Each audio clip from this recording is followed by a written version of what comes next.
welcome to a wonderful, windy and wild Masai Mara. And we are here.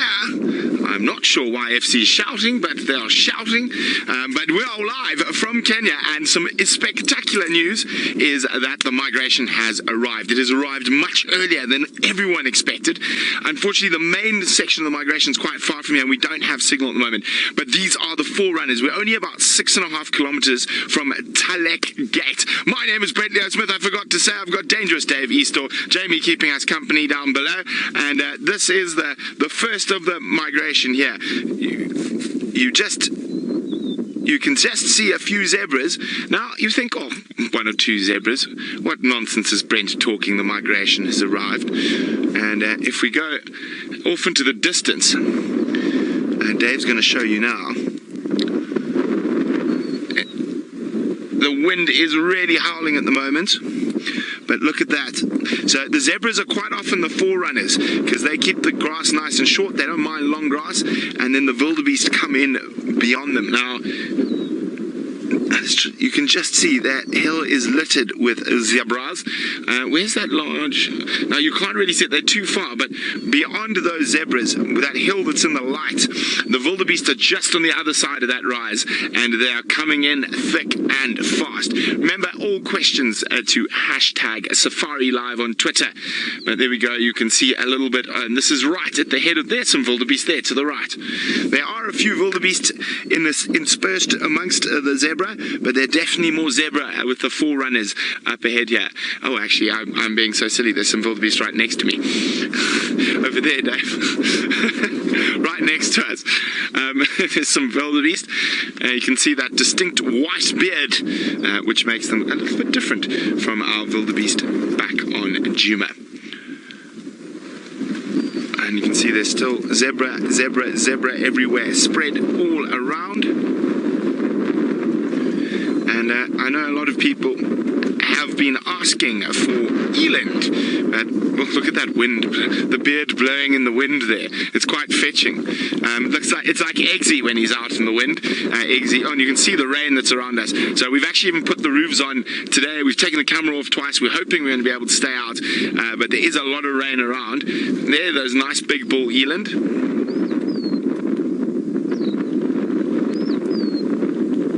So I apologize, the wind is really strong, so I am battling to hear, but I think it's Edward who's asking, why do zebras have stripes? Well, there's a whole bunch of different conflicting arguments in certain cases about why a zebra has stripes.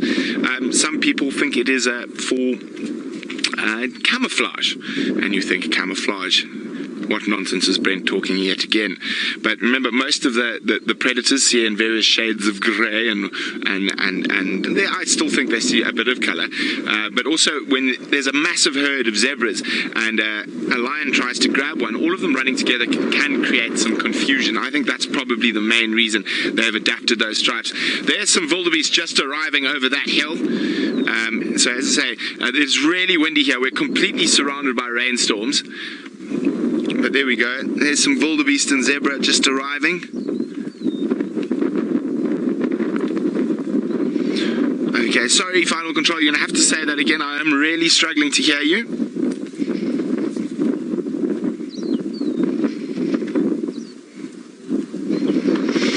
Okay, so we made the big mission to come all the way out here to find the migration, and find the migration we did, and we're going to keep moving because we're a really long way from home and we don't want to be naughty and in the park after park times. So while we move on, let's go across to Taylor to see what she's found in South Africa. Everywhere, and we are, without using words that get me in trouble, we're a very long way from home. Now, if I can try to show you where home is, and we're also being surrounded by rain at the moment. As you can see, there's rain coming in from the south there.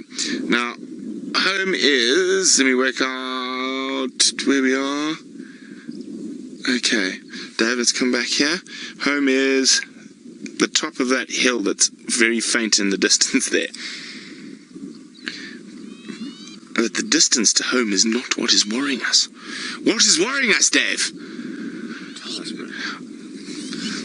That is worrying us, because that is on the road home. It is a very big storm, and it is worrying us slightly. But we're sitting, we're between the Talek and Olalarok River at the moment. That's sort of dark, damp area. Oh, sorry, you can see down there. That's the Olalarok River Valley, and we're going to speed off shortly because we need to get across those an area called Double Crossing quite quickly, because if we don't, those rivers come down and flood, and Jamie, Dave and myself will be sleeping in the car, and there's not that much space for three of us. Maybe two, but not three. So we're going to be heading off.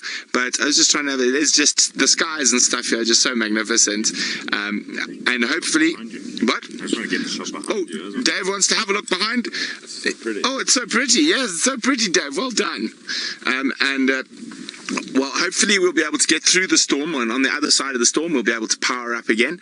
But while we dash for the safety, or actually dash into the eye of the storm, we're going to send you back to Taylor, who's still on Djuma. It is absolutely amazing. It's been such a busy full day. My first proper sighting of the front runners of the migration. There goes the hyena. Bye, Howard. Bye, hyena. Brent says bye, Howard. There have been so many hyena. Everywhere you drive, there's just a head that pops up unexpectedly out of the grass. So obviously, Brent's told you we're racing back away from the storm. Well, yes, sorry, I keep forgetting. We got racing into the storm. Contrary to all logic, but home is that way, so we're going to be racing into the storm. Obviously, just had my weeks as the wildebeest and zebra start to make their way further across, but closer in our direction. Because at the moment we travelled, how long did we travel? Today we've done 160 odd kilometers. Okay, we've done about 160 odd kilometers today. So nothing is close in this place, but that's what makes it so much fun. There's so much space around us. The local migration is here. There's the local migration. The permanent wildebeest and zebra that stick around this area apparently, and then at this time of year they come down out of the escarpment and down onto the open area. What's that there? Lean back slightly. There's only so flat I can be. How's that, Dave? Alice, are you still there? Yeah. I know the call's still on. I can't hear anything from Alice. Oh, there we go. Oh, there's Alice. There we go. And we're racing. This is yes, Alice, thanks, I can hear you. This is my shuka that Brent bought me that keeps me warm because the temperatures fluctuate greatly. In the middle of the day. Alright, so the rain has arrived. Brent is talking away quite happily, quite merrily. And what he's talking about is his favourite part of Chiku. Now, Chiku is the vehicle that we're in, and Brent's favourite part of Chiku is the windscreen wiper. As you can see, we only have one on one side, so if I wanted to look out of the windscreen, I can't. I have to leave. And the fun part about Chiku's windscreen wiper is that it often doesn't stay on unless you hold the switch up, which means as soon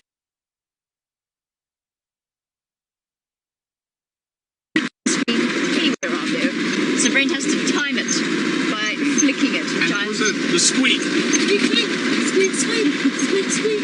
We also just had to try and get my passenger window up. And this is the handle to the passenger window. And this is a Leatherman, and that's what we used. Now, James, you want to know the rainy season in the Mara, when it is? There's actually two. There's the sort of the main big rains, which technically should end around now. Actually should have ended around May. So they go from around about the beginning of year, hit their peak in March, April. Uh-oh, man on a motorbike, two men on a motorbike. In the mud. Oh, careful, careful.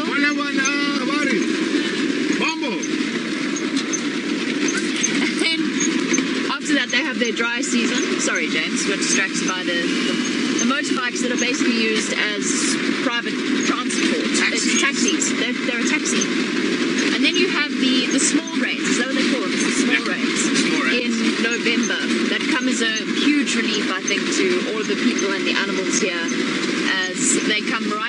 sort of the end of the dry season. So they get a little bit of rain there, helps make everything nice and green once again. I'm very happy with myself. You're very happy with yourself? I managed to switch it off at the right time. Oh, well done. Does it stop raining? No, it's just the calm before the storm. Flirting around the edge of the main rain at the moment. Floating around the edge of the rain. Right, well, we're going to have to go straight through the rain. We are, unfortunately. So it looks like we're going to have to cross the Mara River in a little bit. Once we pass the village of Mara Rianta. And once we're through Mara Rianta, we go across the low water bridge. Across the Mara River. Sorry. And you've got to be quite careful about that bridge. Because the Mara River comes from the Mile Highlands. And if the Mile Highlands get a lot of rain and flood, we have to sleep on this side. And the guest houses are interesting. Yes, let's put it that way. Interesting. Alice, sorry, you just said something to me and I have no idea what it was. Ooh, slippery. Yeah, we are driving sideways now, guys. So, important never to hit the brakes when you're in the mud. Because as soon as you hit the brakes, you lock it and you can slide the vehicle all the way. But if you've driven in mud or snow, actually, it's quite similar. It's quite fun.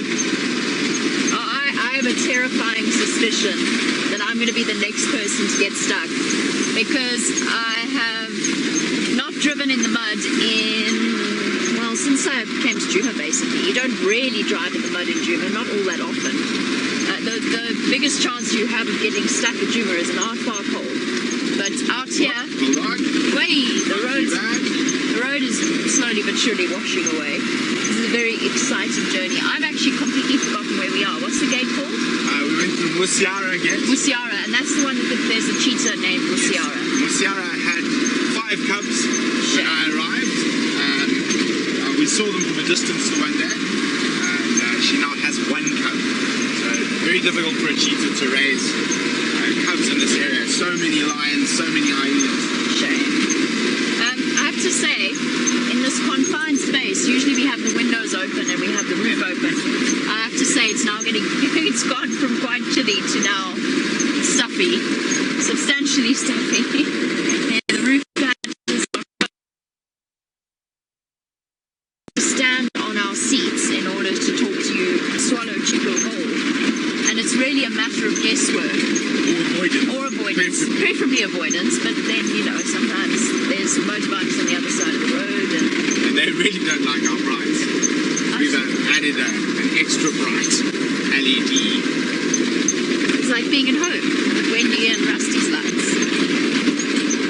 And I normally remember to turn them off, but sometimes I forget, especially when I'm concentrating. Because also those lights give me the chance to avoid chasms in the road.